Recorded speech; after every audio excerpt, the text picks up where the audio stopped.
Non. Écoutez, à la radio, j'ai reçu beaucoup d'invités. Hein. J'ai reçu des artistes aussi.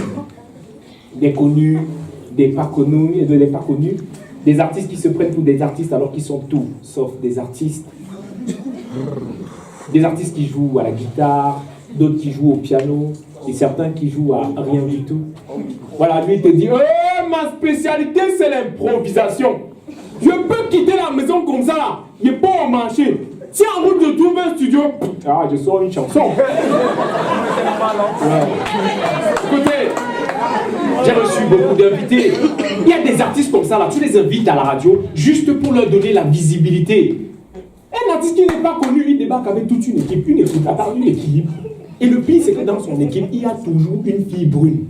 Tu ne sais pas exactement ce que la fille a fait dans l'équipe. Tout ce que tu sais, c'est que brune, ce n'est pas son teint d'origine. Parfois, tu invites un artiste comme ça là. Tu veux lui donner la visibilité. Le gars, il débarque avec un... Il n'est pas connu, il débarque avec un manager. Il dit, tu fais quoi avec un manager? Un artiste en herbe qui est un manager, c'est un peu comme un enfant de la rue qui décide d'aller faire les dons à l'orphelinat. Je n'ai rien, mais je peux vous donner quelque chose. Non. Je me demande souvent comment ça va se passer pour ceux qui ne vont pas réussir. Parce que tout le monde ne va pas réussir. Je veux dire, Crotal n'a pas commencé la musique seul. Il y avait même des gens qui étaient plus forts que lui. Crotal est toujours là. Donc, je me demande comment ça va se passer pour ceux qui ne vont pas réussir. Et ça me fait penser à une émission. Je ne sais pas s'il y a des gens qui ont regardé The Voice Afrique. Voilà. Est-ce qu'on peut lever les doigts, s'il vous plaît? Ceux qui ont regardé The Voice Afrique. Ceux qui ont regardé The Voice Afrique. Voilà. Désolé, madame, je parle à ceux qui ont la télé. Est-ce qu'on peut lever les doigts, ceux qui ont regardé? Et voilà. S'il vous plaît, madame, il faut avoir la télé, il faut avoir la lumière. Merci. Vous savez, à The Voice Afrique, avant qu'un candidat ne monte sur scène, on présente dans quelles conditions il a travaillé. Vous vous en souvenez, j'espère. Bien sûr. Et la fille a dit bien sûr, tu as la télé.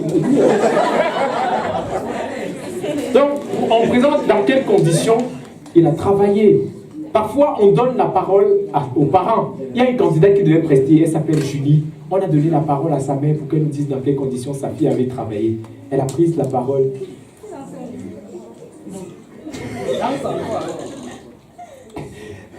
Je voyais souvent, quand ça passait encore en France, les parents disent que les enfants chantaient tout le temps à la maison. Ma Julie, si que vous voyez là, vous voulez qu'elle dise qu'elle chantait tout le temps à la maison. Dans la maison de qui? 1. On est en location. 2. Son père ne la chasse pas. Avec tous les bruits que son père faisait déjà quand il était sous là. Vous vouliez qu'elle vienne ajouter sa base, c'est ça? Julie, fais attention, hein. N'est-ce pas l'année passée, tu as encore échoué le bac à cause de tes histoires que tu as fait musique là? Voilà ta camarade Esther, avec qui vous avez fait l'école primaire. N'est-ce pas ils sont de l'école normale l'année prochaine? Tu es là, tu dis que la musique c'est ta passion. La musique c'est ta passion. Oh, passion bimoulé! Julie, mieux encore Charlotte Dipanda. Elle a les fesses, elle a les seins. Si elle échouait dans la musique, elle pouvait réussir ailleurs. Pour toi là, mieux je ne parle même pas. Julie, comme tu as dit qu'il faut faire The Voice là, si tu es sage, il faut gagner, sinon ton père va te tuer. Tu te rappelles qu'il a mis des choses dehors l'année passée quand tu es tombé enceinte de un voyou? Et l'autre qu'on appelle Onicia, il est tentez encore de venir chez nous.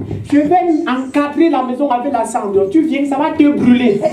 Des histoires que tu as fait pour l'heure tropicale là, tu vas encore présenter et les voir. Tentez encore de passer me chercher. Non.